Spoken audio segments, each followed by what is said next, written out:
Good afternoon, everyone, and welcome to our latest and very, very special episode of QuickBooks Labs. QuickBooks Labs is a fortnightly podcast. I've dropped the word vlogcast now. I'm tired of telling everyone what that means, so we're now officially back to being a podcast designed to be the place to learn all about the world of QuickBooks and other accounting software.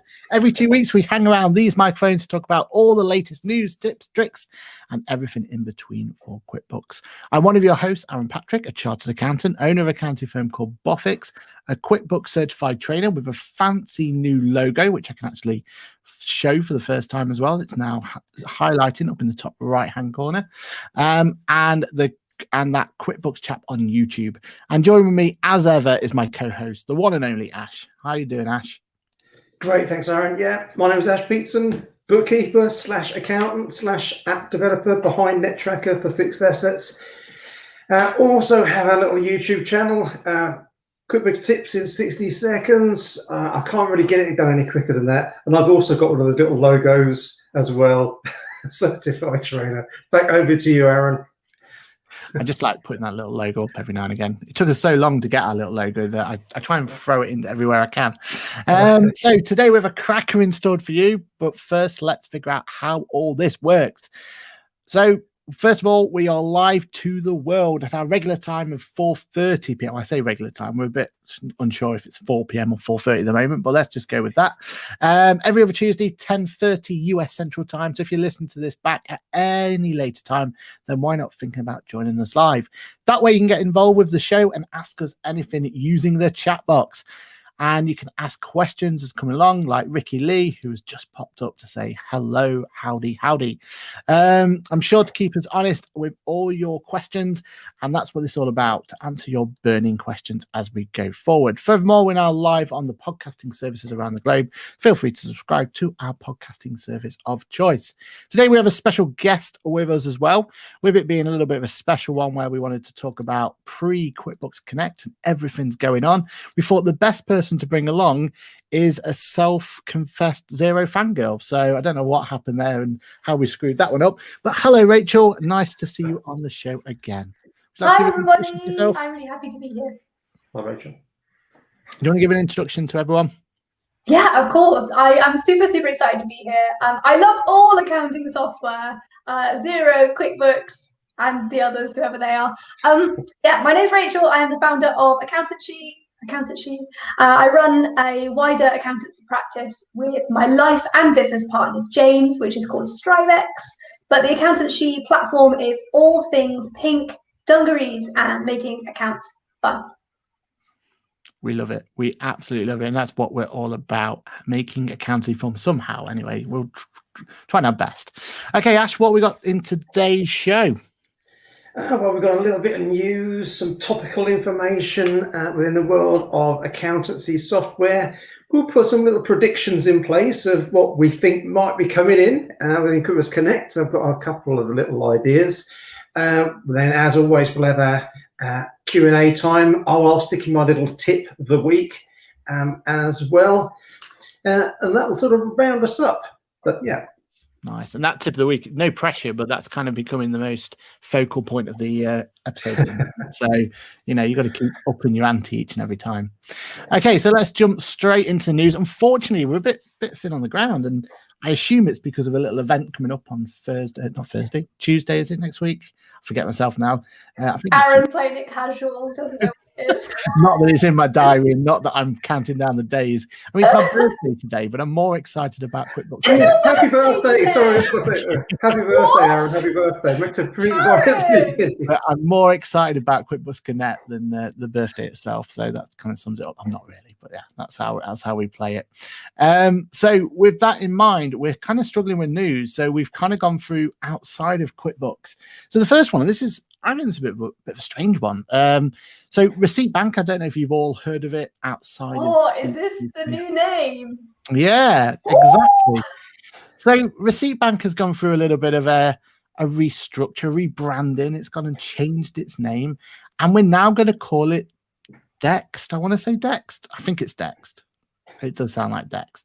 So Dext is the new face of Receipt Bank. And the idea here is they've basically gone and taken off their two most successful products, which was Receipt Bank and Zapier, and they've put it all under the one umbrella.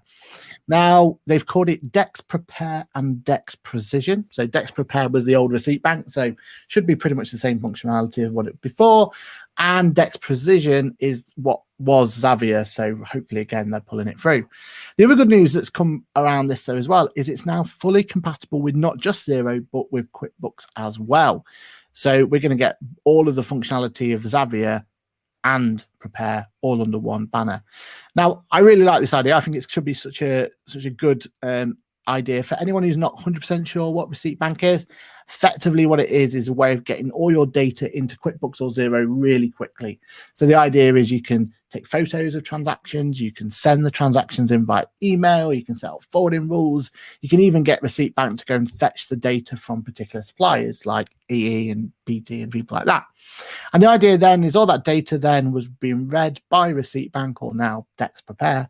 And the idea then was that it would then get that data into QuickBooks without you having to put as much effort into it. And it was about streamlining everything and making it all nice and tidy. And then Dex Precision, which I'll be completely honest, I love the idea of it, but I never got to use it all. So the old Zapier to go from there. So Ash, I mean, what have you've used Receipt Bank, I assume? Have you used Zapier at all? I've not used. I think it's Zapier. Oh, is that Zapier? That's how I pronounce it. I might be, I don't know. But I've not used it. Yeah, I know that it's Xero users. So Rach will probably be able to have more information on Zapier than us. I've not actually used it.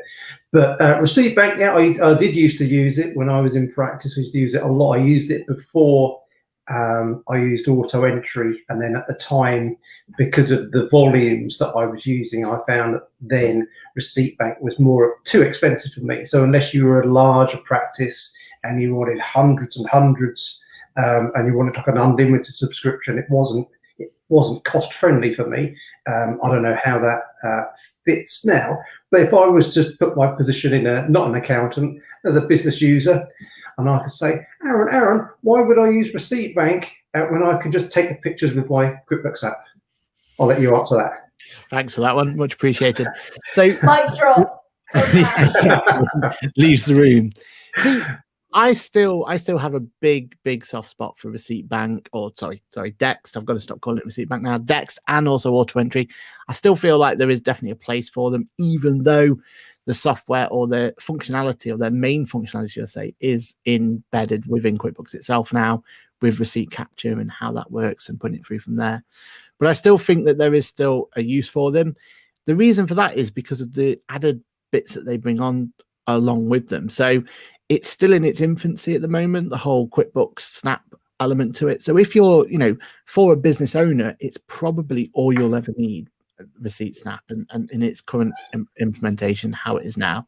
So it's probably what you'll need. But from an accounting point of view, it is actually far more efficient to be using one of the other software at this point in time, just because you get all the bells and whistles that come with it. So the idea where you can set rules and you can get it all set up nicely, and you can really get to the opportunity to really play and set up your business and your practice around the data coming in and then going out through that one. So I still think there's a place for it. I think it is. I mean, the reason that Receipt Bank ever got into our conversations at our practice was the unlimited offer. So the idea where you pay one subscription, don't have to worry about it, and you get to basically have all of your Receipt Bank sorted out completely free of charge, or not free of charge, but all under one subscription, which was a great offer at the time. And auto entry, though, still to this day, we use both Receipt Bank and auto entry, and we'll keep jumping between the two until one of them falls over, basically. So I do think there's still going to be relevance to them.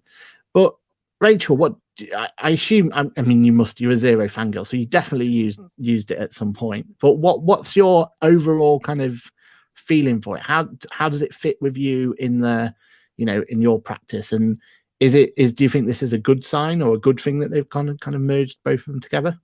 So can we talk about the name for a second? Yeah. If you go on Urban Dictionary. Yeah. The word Dex means drunk texting. It's a drunk text. It's a text. Yep. I did think that. Does anyone have any thoughts about the name?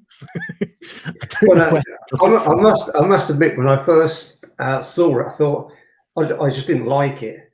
But is it trying to be like digital text or something? I don't know. I didn't know whether it's supposed to be dexterity in accounting. That's how I sort of took it. But I just don't get it. It doesn't. It's a name that doesn't quite. Well, it doesn't ring off the tongue very well. No. But you know.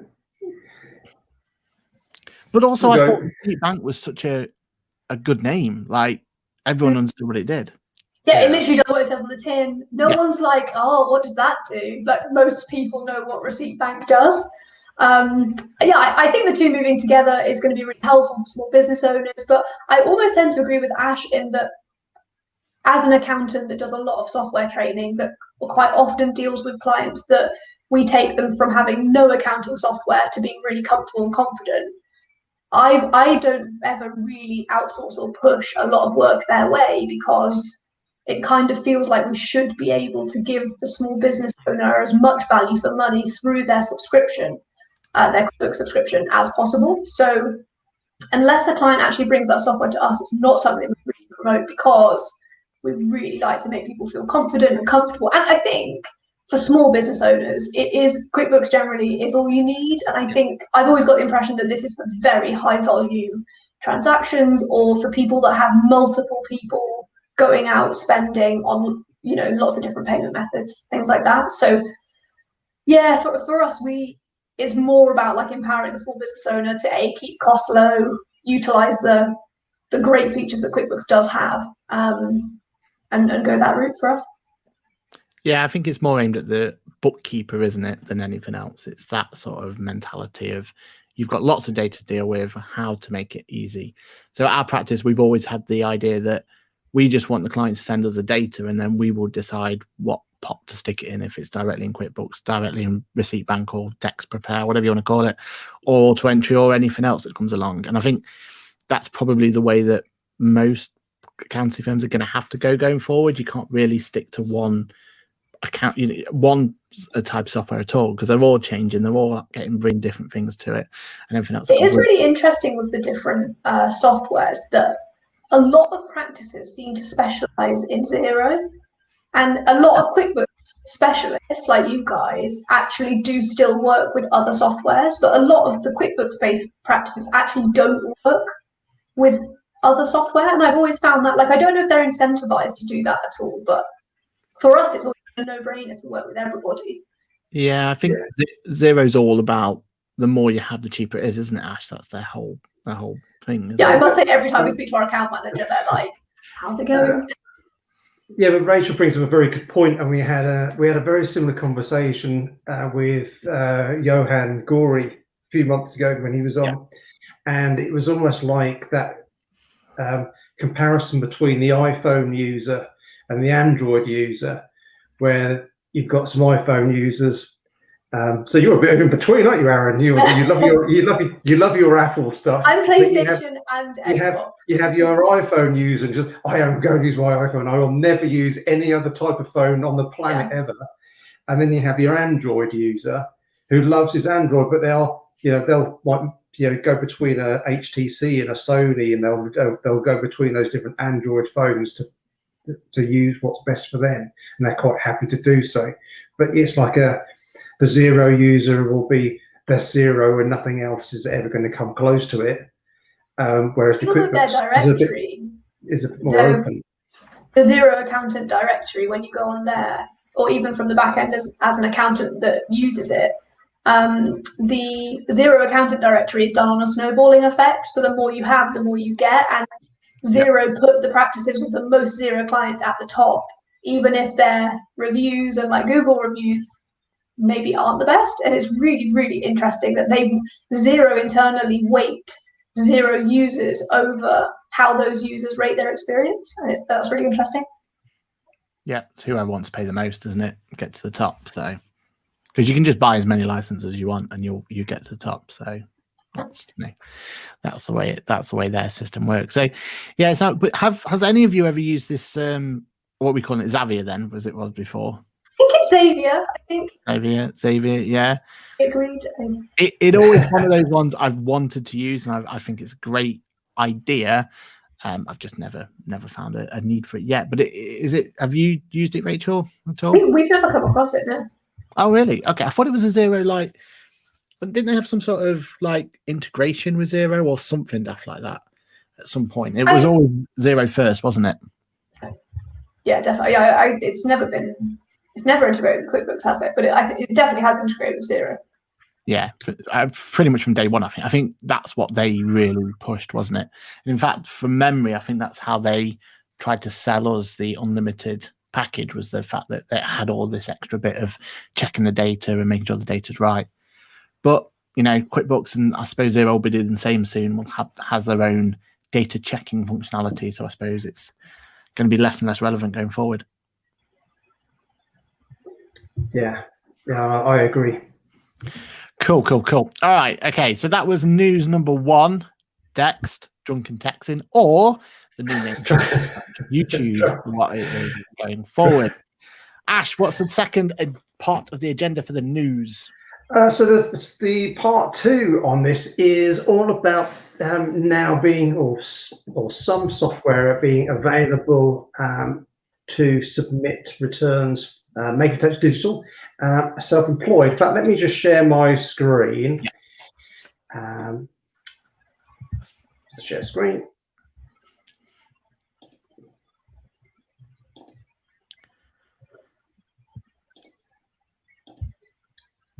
Here we go. Oh, is that flashing up on your screen? It is, yeah. Just play.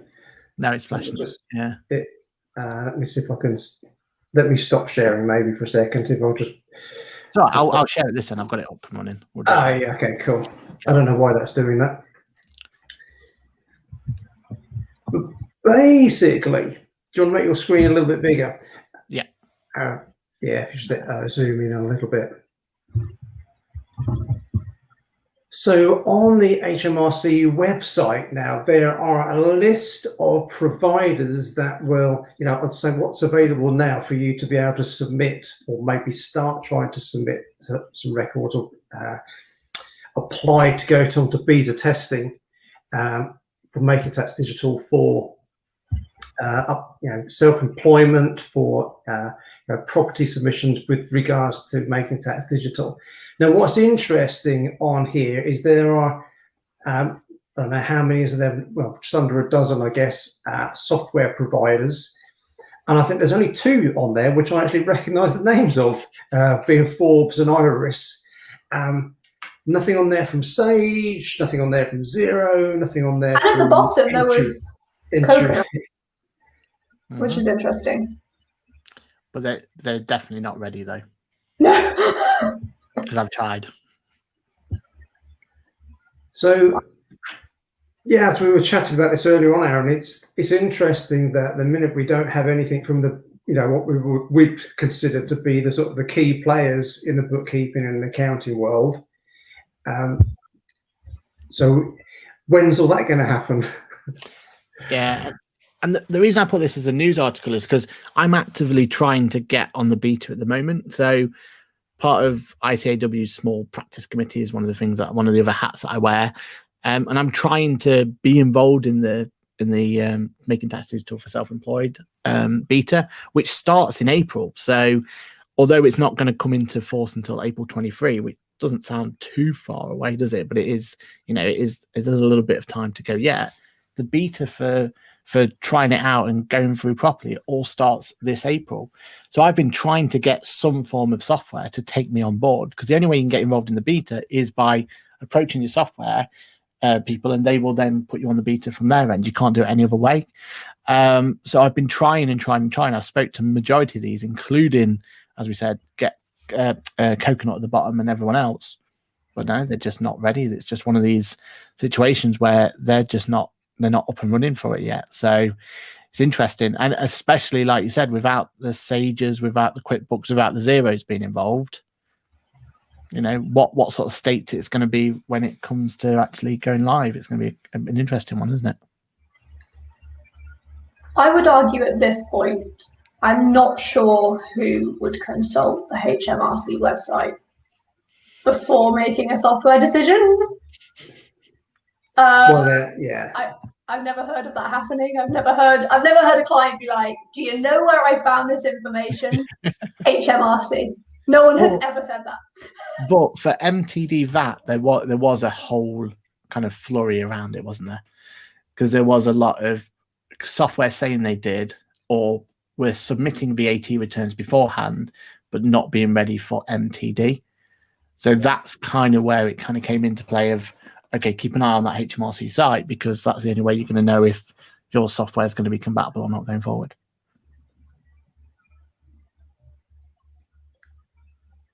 So yeah, it's an interesting. It's a weird landscape. I think that's where I'm a little bit apprehensive about, because I generally want to try all the MTD, and I'm even going to throw my own one of my own income streams in there, so a rental property income stream in there, and I want to go through all the pain and everything else that's going to come with it. But at this moment, can't find anyone who wants to let me try. I've begged on QuickBooks, I've begged with Capium, and begged with Coconut now, and all of them have been like, yeah, we're not quite ready yet. So we'll see what happens. I suppose I can understand, from putting my sort of software developer's hat on, that knowing what HMRC are like, and they might be changing what their requirements are all of the time, that by the time any of the other software provider has got things lined up, they might change how it wants to be submitted, and then all of a sudden whatever you've tested is now out of date, and new things have come into play. So that's probably why they're holding back until it's almost a necessity. So I wouldn't be surprised if we don't actually see anything on there from QuickBooks for maybe another year.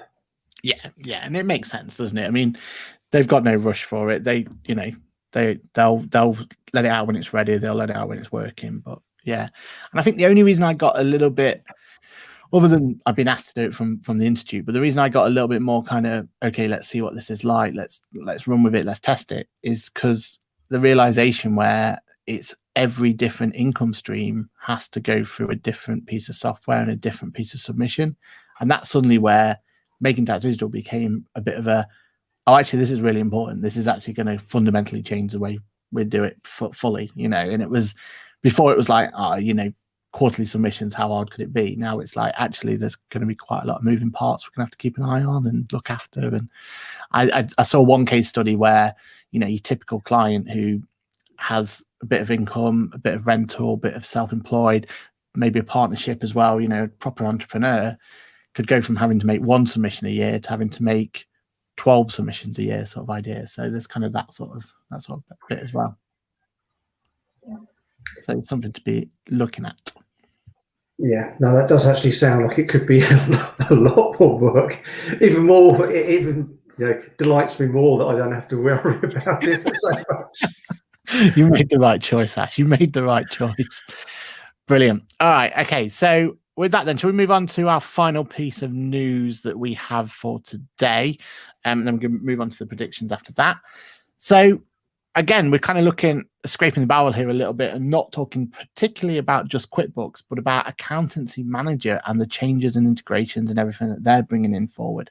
So anyone who is using QuickBooks from an accounting point of view, one of the pieces of software you might have come across or may have heard of is Accountancy Manager. And if not, highly recommend you do some research and have a look into it. It is a really, really good piece of software.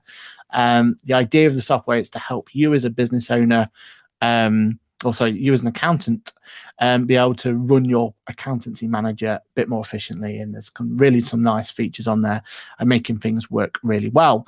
And one of the things they've done is they've told us their roadmap for 2021 and what to expect from them going forward. So the couple of big kind of announcements they made, in fact, I'll quickly share so we can see where I'm getting my information from. But effectively, what they're saying is that they're going to be coming into these following extra bits into 2021.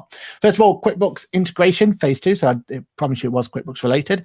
So if you don't know what this means, then basically what we're saying here is that QuickBooks itself is now going to have the ability to talk to Accountancy Manager, and Accountancy Manager can talk to QuickBooks and vice versa. So if you raise an invoice in one of the solutions, it will then appear in the other, and then you could have it going back and forward. So if you want your Accounting Manager to generate your invoices for you, you can make that work going through QuickBooks. Or if you want QuickBooks to raise the invoices and they just appear in Accounting Manager, you can have that as well. So that's a nice little addition. At the moment, there is an integration, but it's very, very basic, and it just means that the contacts are agreed on both sides. They've finally given in and brought in Zapier. So I don't know if anyone uses Zapier, heard of Zapier, or have ever played around with Zapier at all. But all Zapier is this the same Zapier that's now Dex? No. That's Zapier. Is it not the same thing? I thought it was the same thing. No, Zapier has been one of those ones where everyone seems to be one involved. So all Zapier is a bit of an if statement online, if you like. So you do something. So for example, if I post a YouTube video, then I've got a Zapier connections that tells Twitter to go and tell and make a post. It's that sort of thing. It's a automation tool. And the idea here is with Zapier was that it was going to be quite happily just being sat there in its little ecosystem. And with our Accounting Manager being able to connect to it means that in theory, you could then tell anything, anywhere to do something. So if you add a new client to Accounting Manager, you could then send an email off or whatever you need to do. That's what Zapier is all about. So they kind of kicked and screamed on that one because they didn't want to be involved, but they've kind of given into peer pressure, and they are going to bring in Zapier integration. Microsoft Office 365 email integration, but I don't know anyone who actually integrates their emails to Accounting Manager. Could be wrong, but there's one of those things where I'm not 100% sure how many people take it up, but it's good that it is there. It's not just Office Gmail, which it currently supports. Sage integration. So yeah, that's great. So Sage can talk to it as well. But I think the big one, the important one for me at least, is Go Proposal integration, making it so that when you actually send out proposals and everything else through Accounting Manager, you can actually use Go Proposal as a way of sending them out. So it should be quite a nice little addition there, with the idea as well that they're bringing in white labeling the portal, and tasks are going to get faster and more automated and everything else. So it looks like quite a good year for Accounting Manager. Ash, have you ever used it at all? Have you ever played around with it at all? Or it's something I've not had to use. Just being, when I was heavily sort of doing my own practice stuff, it was really just me. So I could pretty much I was fairly well organised, or I used the tools that were in QuickBooks to keep myself organised with my own sort of my own things there. And I used actually a mixture of the tools which are in QuickBooks. I used a little app called Todoist. Have you ever come across that? Yeah. For scheduling tasks and between other people and with clients, I'd set things up in Todoist as well. So it's not something I needed to do, and then I just use tax filer for my accountancy preparation stuff, and that was enough for me. Yeah, it made sense. And I know you use it, don't you? Or you've used it? Yeah, we use it. We love it. Yeah, amazing. So yeah, Aaron and I are friends. Are we friends? Yeah, why not? Aaron and I are friends, and we have a really lovely relationship because we're both practice owners. So we speak quite a lot about what software to use for this, or if you ever encountered this problem before. It's mainly one way, and I annoy Aaron at least twice a week. I'm not sure Aaron's ever asked me anything. But yeah, we speak quite a lot about Accounting Manager, and we love it. I think in terms of practice management, it's very comprehensive. It covers a lot. There's a few little bits that it doesn't cover, but I would say as a practice owner that actually doesn't use QuickBooks for their own internal invoicing, that could sway us to move. And I find it zero integration's already there. It is, but we generally find with third-party apps, like a lot of the QuickBooks integrations are a bit more seamless and generally a lot faster. So I would say that as a practice owner, it's definitely sort of opening the market up, and it's really cool to see QuickBooks competing in that way, you know? Yeah, definitely. I know. I mean, Ash, you must know more about it, but it does seem to be an easier connection to Zero, to QuickBooks than to Zero most of the time. Is that fair to say? Or I think actually, I mean, from the work that we've done, it was, fairly similar. There was a couple of little quirks that we encountered with Zero, but that's probably more that I wasn't as familiar with the background, knowing how all the transactions work. But actually, generally, it was pretty easy to do. Once we've done one integration, actually doing Zero wasn't as difficult as I thought it might be. One thing I am interested in, which I might have to just try and ask a few people at some point, is how many Sage online users are there in the world these days? Because one thing that we were thinking about is do we develop an integration for Sage Online? Is it worth our time? So I don't know. Do either of you come across many Sage Online clients? I have one in my whole practice and trying to move them at the moment. So yeah, that's one more. One, yeah. And we've actually never seen anyone ever. So yeah, maybe I might need to just ask a question on a couple of forums as to how many people are actually using it.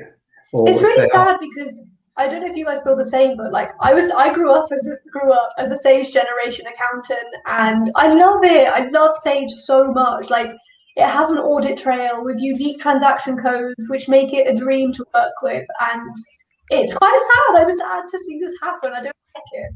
But honestly, QuickBooks has that as well. QuickBooks has an audit trail with unique transaction codes. That's something that not many people actually realise, and always used to say, it doesn't have a audit trail with the unique identifier. And I think actually it does in the background. Yeah. But I think it's that we love SageLine, or we loved SageLine 50 back in the day. SageLine 50 isn't SageLine 50 anymore. And in the cloud, it definitely isn't SageLine 50. So it's their version of a cloud accounting software is completely different to what I think people wanted from Sage, wasn't it? In terms of just replicating SageLine 50 and going from there. So yeah. Got two special guests today. Who? Mulbs? Yeah. Yeah, she's such still. I really do think that that with Sage, sort of kind of, I don't know how they're going to get back in the game as relevant as they were. So, which is, like you said, is a shame, but I just don't see it myself. So, just one more bit of news though on Accounting Manager before we move to predictions though. And that is all going to be that they have one more news announcement, and they have acquired a new piece of software. Nexoc. Anyone? Yeah, does that sound right? Another name that we love today. I've never heard of it until now. I was doing some work for a company who wanted me to promote their piece of software, so I did a nice little video for them and everything else. Everything was fine until a week later when they told me that I pronounced the software completely wrong. So I'm a little bit on edge at the moment about how I'm pronouncing software. Nexoc we're going to go with. So lead generation software. I was really kind of like, oh, this sounds excellent. And especially as you've already mentioned him already, John's on here saying how he rates this piece of software. I think he's a big fan. So it's got, a friend of the show. So definitely something to keep an eye on.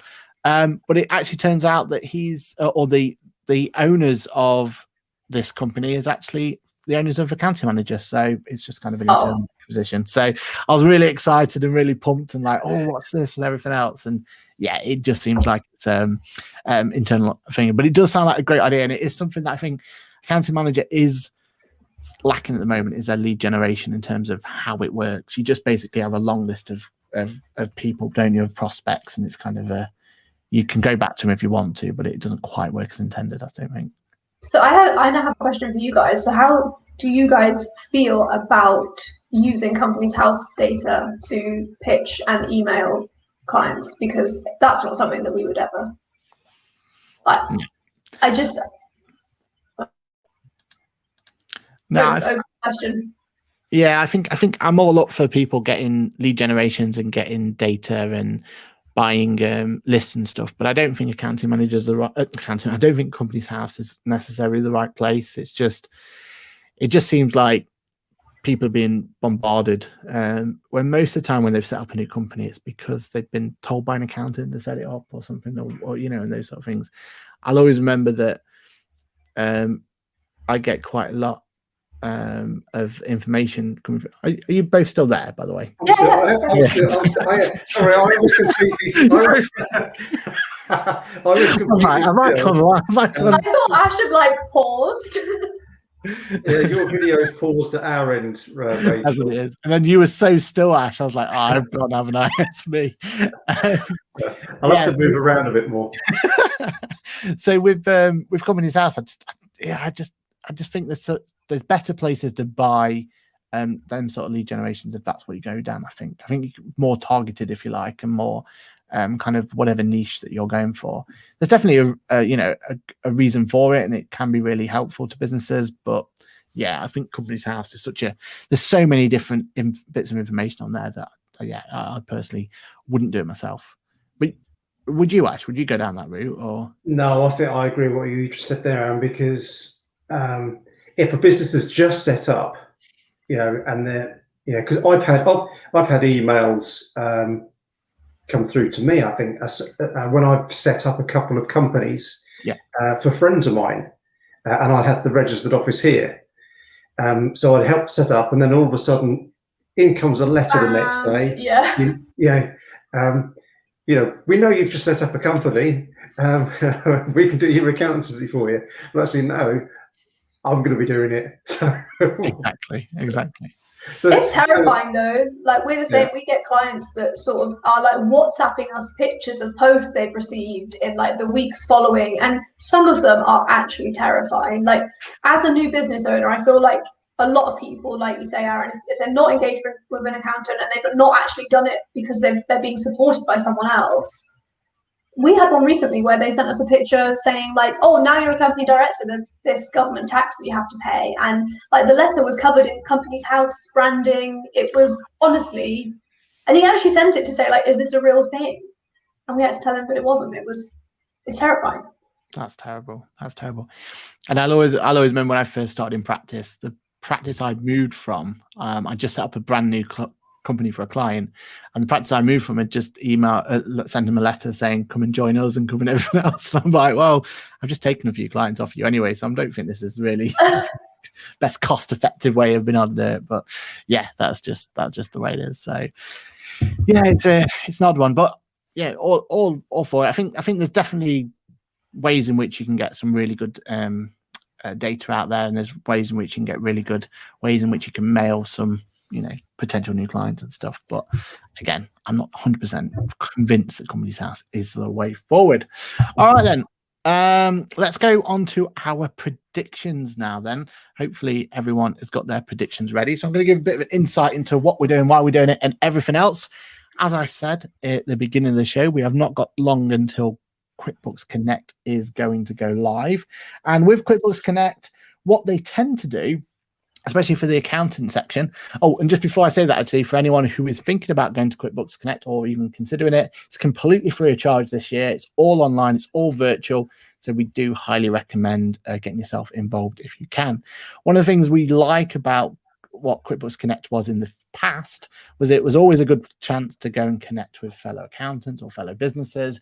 And it used to be a really good event when we were allowed to do it face-to-face pre-COVID, to go and do those sort of things. And what they also did at these events was they gave you some insight into the software, and they gave you some insight into industry standards. And my personal favorite part about it, but I am a bit of a geek, so shoot me if that's the case, but my personal favorite part of it was they used to go through and announce big things that are happening with QuickBooks. So they would go and give some extra insight into what's coming into the world of QuickBooks and what to expect, basically a roadmap for the year, if you like. In previous years, this is where they announced Receipts Snap. This is where they would announce their mileage tracker. They announced work papers. And it's always been a place where we can get some really good insights. So what we thought we would do is, in preparation for this and getting ourselves all hyped up and ready, is we're going to put some predictions in play. So I've asked the guys for 3 different predictions. We may have more if that's the case. And then what we're going to do afterwards, or after the event, is we're going to see who got the most predictions right. And there may be a little prize to go with that as well. So with that being the case, it's only fair if we let our guest go first. So would you like to go with your first prediction and try and make it as wild or as crazy as you possibly can do? I don't know whether to play it safe. There's a prize involved. I'm very Exactly. Okay, so my first prediction is going to be an announcement surrounding working papers for accountancy practice. Okay, for accountancy practice. Do you want to elaborate a little bit more? Of course. So, yes, to anyone that's not an accountant and is a QuickBooks user, so accountancy practices use working papers to support the numbers behind the accounts. And I'm anticipating, because there's been rumours about this for quite a long time, and we never really get much out. What? I don't know why Aaron is smiling. Oh no, what? I just, if you'd seen a couple of episodes ago, we went through the working papers announcement and how it looks amazing and how we can't wait for it. So, you keep digging this hole, go for it. Oh no, I don't want to now. So your prediction is that they're going to announce a solution that they've already announced. Yes. Okay. No. Let's go with this. No, I thought they're going to give us a release date and they're going to tell us when it's coming and they're going to show us and demo the product, because they were like rolling it, and then it all kind of went quiet and stopped. So I think they're going to release it, or at least demo it at QuickBooks Connect. I like it a lot. I feel embarrassed. I mean, there's playing it safe and there's playing it safe. So. But that's fine. You want to get this competition. That's absolutely fine. Ash, hit me with your first prediction. Number 1, a direct Shopify integration. Ooh, like it. Second point. So, direct Shopify. Now, with this, are you saying that they're gonna it's gonna be built directly within QuickBooks, or do you think? Yeah, I think one SaaS. So I know, because they've just purchased one SaaS, haven't they? Intuit have, and I wouldn't be surprised if at some point, within the sales area. So this is how I would think, as a developer, if I was owning Intuit, what would a user want? Well, directly within sales, my sales go through Shopify. So I go to sales, I go to another icon that says Shopify, and then all my Shopify stuff will appear in there. I like it. So a bit like how we saw that Amazon integration. Remember back in the American showing that one? A bit like that. Yeah. There's a massive need for that. I don't know if you found the same, Aaron, in terms of trends that are coming with clients and stuff, but like, everybody has a Shopify. Yeah, it's one of the e-commerce platforms that's absolutely dominating at the moment, isn't it? And same with eBay, same with Amazon. Like, there's so many sellers now on those platforms, and it's such a wild west at the moment in getting that. Yeah, it's such a saturated market. I feel like if one of the key players actually rolled out a solution that was really, really good, they would win so much of the market just through trust. Yeah, without a doubt. Because I think there's a bit of friction at the moment that people buy the software and then they realize they have to buy another piece of software to be able to be compliant in them. So we've definitely found that, especially with like Amazon retailers, eBay retailers. They get QuickBooks or Xero and think that it's all open API and that they're going to be able to get the analysis. And actually the reality is, if you're not willing to pay for another software, it's going to be clunky and a bit difficult. Exactly right.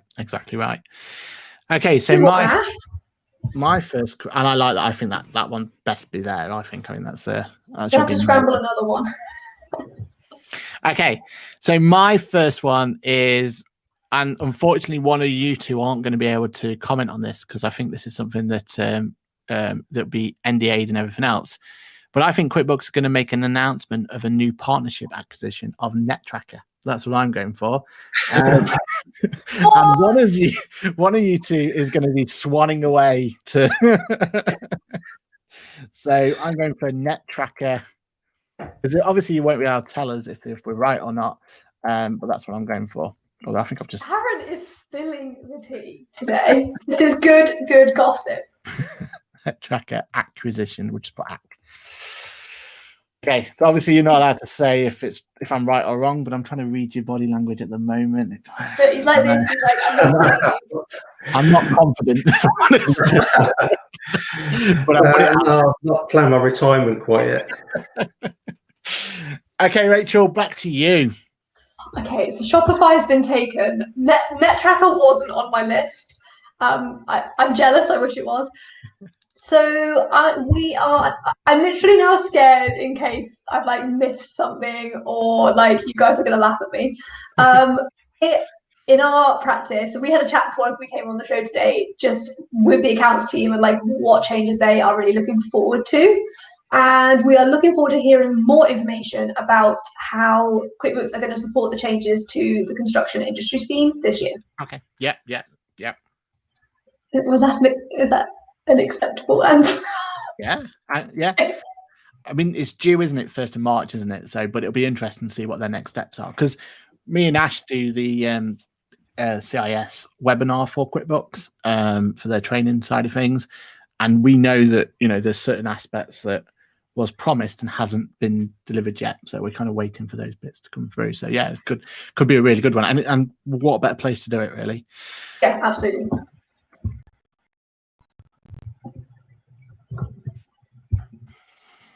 Okay, I like that. Ash, your next one. So still on the income stream, a direct Stripe integration. Oh, nice. Which Xero already has.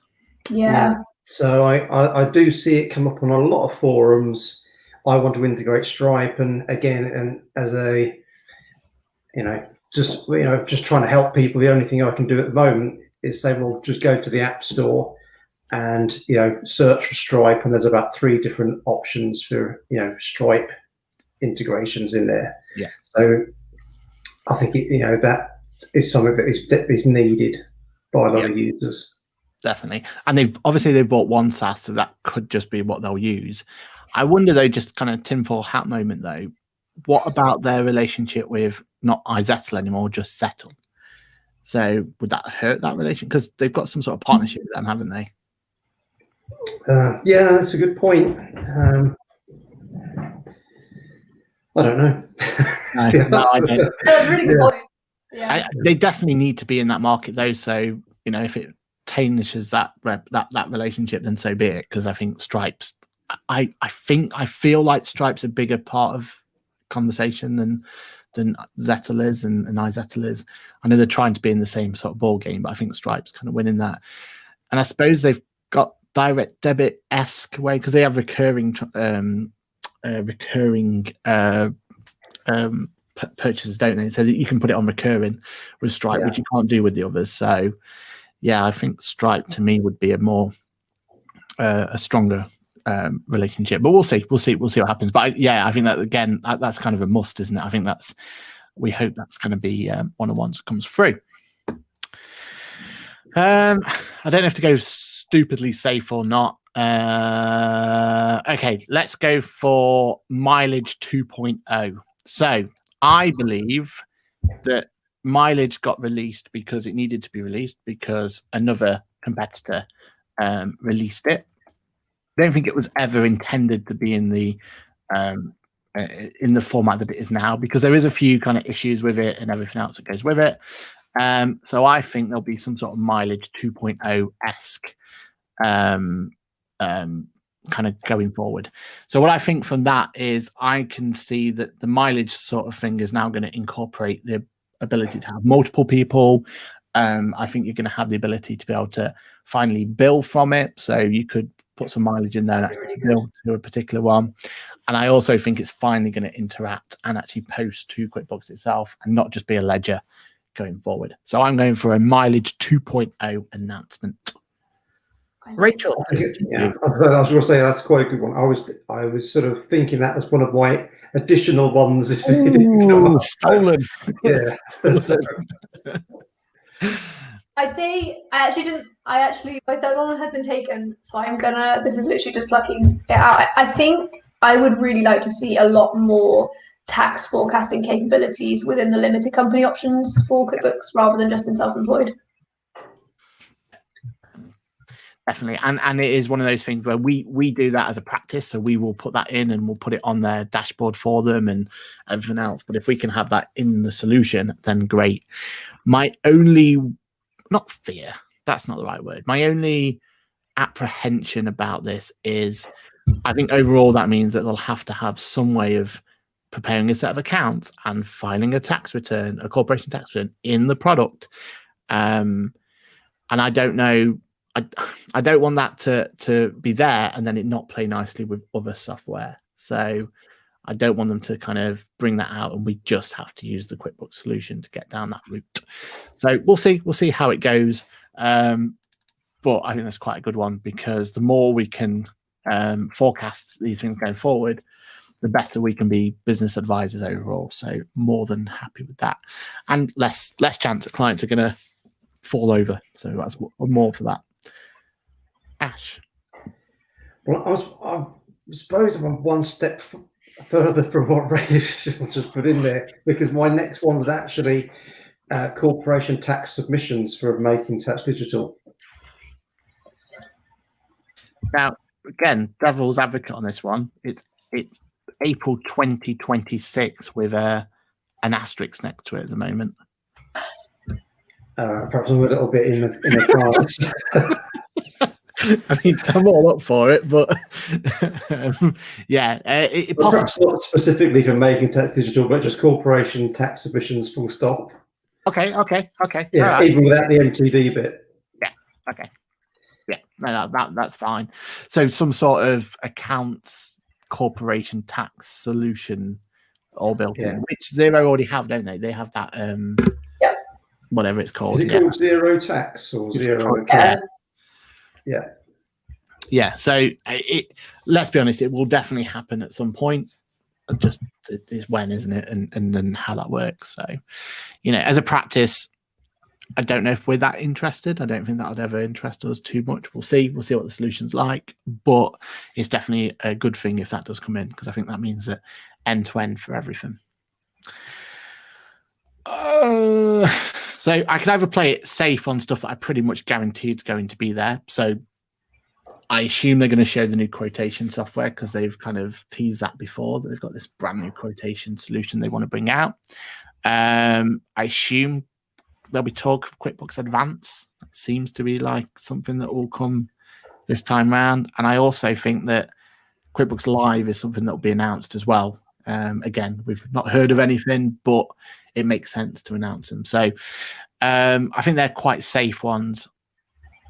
I'm just going to go with the MTD for self-employed beta announcement, and that's only because I really want it to be there.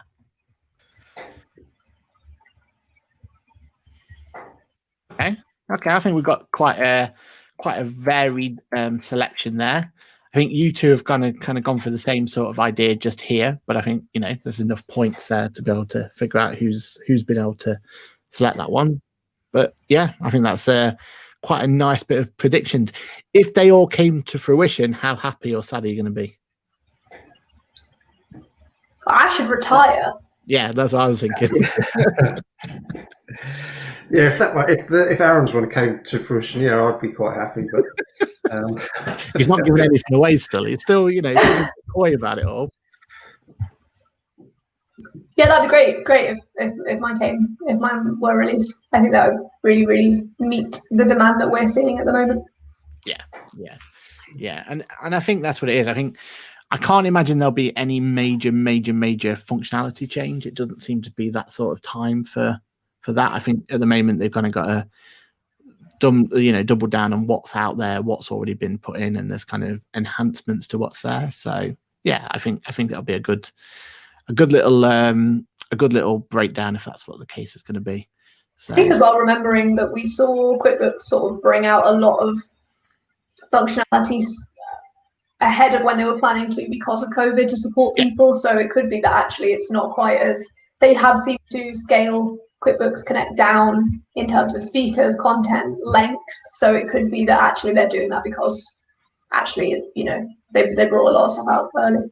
They certainly did. And I know on the show we kind of have a bit of a mixed feeling of how successful or how good the cash flow forecast was, but it was a really good solution to bring out at the time because, you know, clients needed it, and it was we're using it every day to kind of give clients that bit of assurance that everything is going in the right way, or vice versa. So yeah, it is important. So yeah, I think you're right. I think most of the kind of exciting new bits have already been released. So yeah, we'll see. I think as well there's a part of it that I personally am missing from QuickBooks Connect this year is the accountant side of it.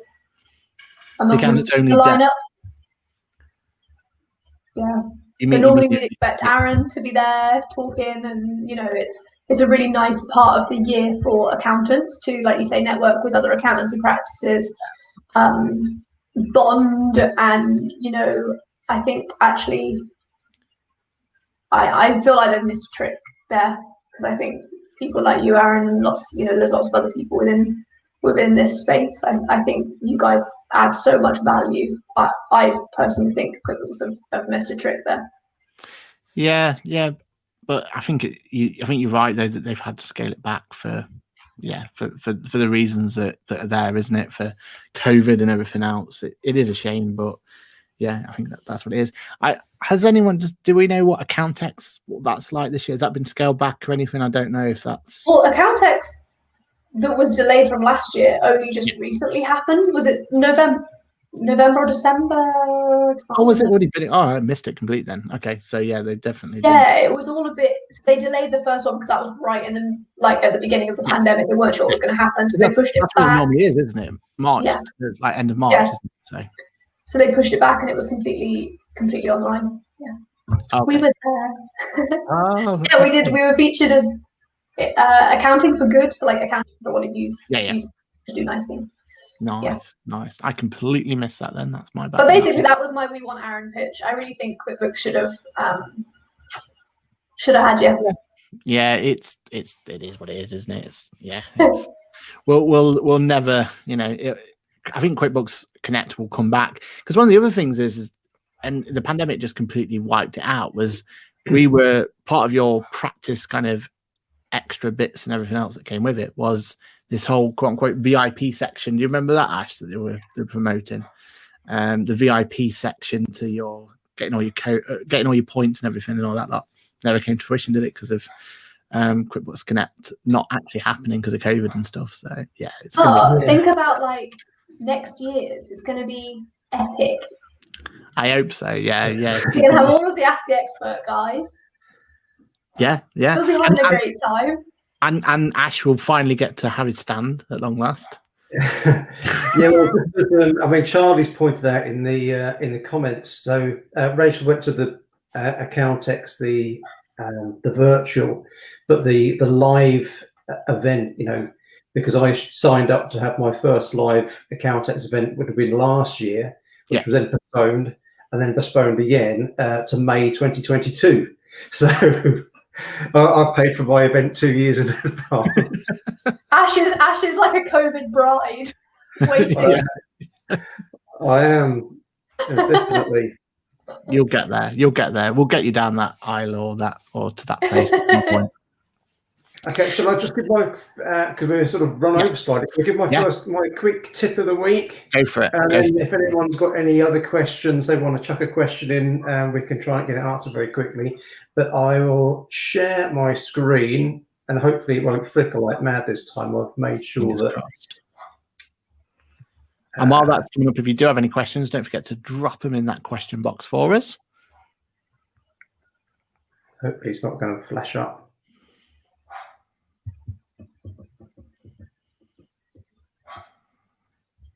Is it coming through to you, Aaron? Have you got to do anything you want? Sorry, Mike. All right. Okay, cool. So very quickly, so this is a fairly recent QuickBooks file. The VAT return showing it's nil, zero. I could say got no liability at all as far as that's concerned here. if I looked on the balance sheet, because I've entered some bills and invoices with net figures, I'll have a value in the VAT control, but I entered those with a date from sort of October onwards. So let's say I'm starting from October, but I have a VAT return that was filed to September, but I've not paid it yet. So what I want to do is actually just very quickly create myself a liability for my unpaid VAT. And I'll do that just by popping a journal on. So create a journal. It's always a little tiny bit slowed. Seems when I'm sharing.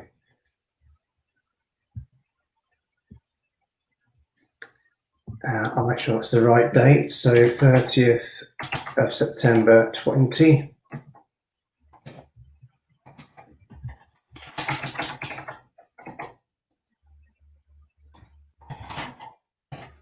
Okay.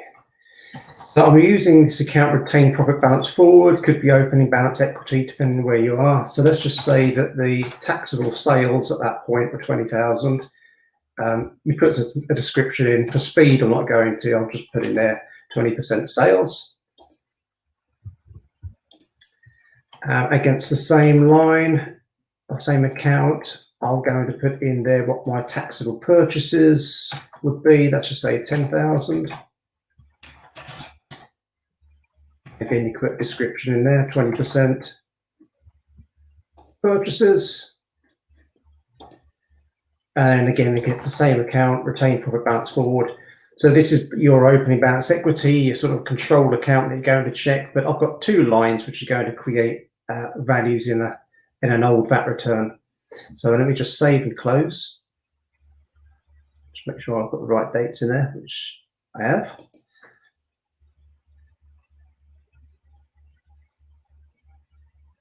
I'll just need to do a refresh on this page.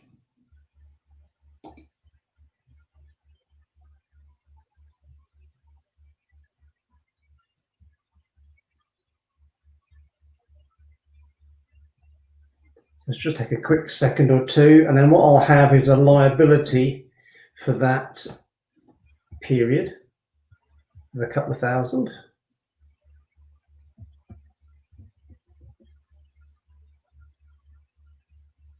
Don't know what is Aaron's StreamYard and sharing my QuickBooks file.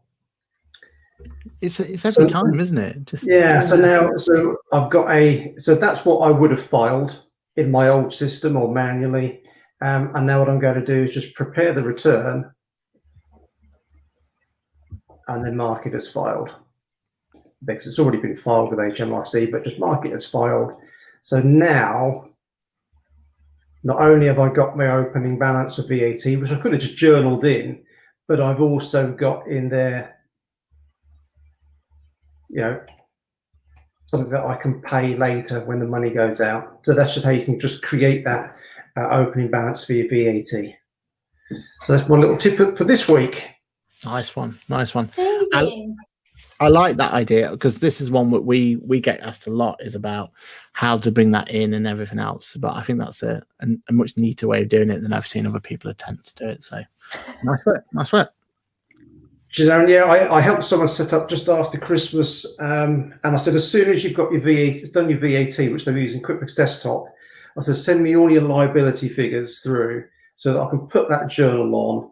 We'll attach the workings. I didn't mention that in the journal, so attach the workings into the journal entry, so you've got the history, and then you've got that liability. So when you do pay it out of the bank, you've got it there, something to pay, instead of just posting it to VAT suspense or VAT control. You've got you're starting off on the right foot. Yeah, and I suppose because also you've posted it on QuickBooks that way. If you make any adjustments to it for whatever reason, then that's going to come through on the exception report as well, isn't it? So yeah, that's another benefit of doing it that way. Awesome, awesome, nice work, brilliant. Well, I think with that, I think we're already over. So, which is a bit of a slap on the wrist from us. I've just gone through the questions. There's if you do have any more questions, what we'll do is we'll make sure we cover them on the next show. We'll write down anything that's got there, if we have missed them or not from any of the different social areas. But with that though, Ash, when are we next on? Well, I think we're coming back a little bit earlier than normal, aren't we, Aaron? We certainly So are. QuickBooks Connect is the 3rd of March, and then pretty much as soon as it's finished, is the 3rd, isn't it, Aaron? Yeah, I think. Yeah. Good. Yeah. It's basically next week. Yeah. And as soon as the QuickBooks show's finished, we'll be on sort of 4:30 Perfect. that day to have a bit of a recap and see what's happened, see how our predictions have turned out. That's the important thing. We want to see who's won. Because let's be honest. Let's put everything else behind us and make sure we figure out who's won. Rachel, thank you very much for attending again. You've been absolutely brilliant. Where can people find you? And have you got anything they should be looking out for? Have you got any YouTube videos or anything else, Ju?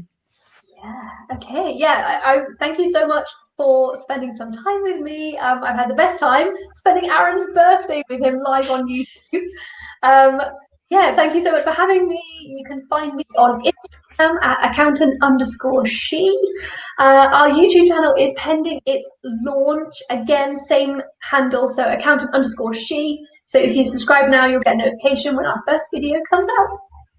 Excellent. And I've heard it's a little vlog of your new little office, isn't it? So that could be We're going through an office build at the moment, so we've been vlogging that process. We're currently buying a buy-to-let property, so we've been vlogging that process.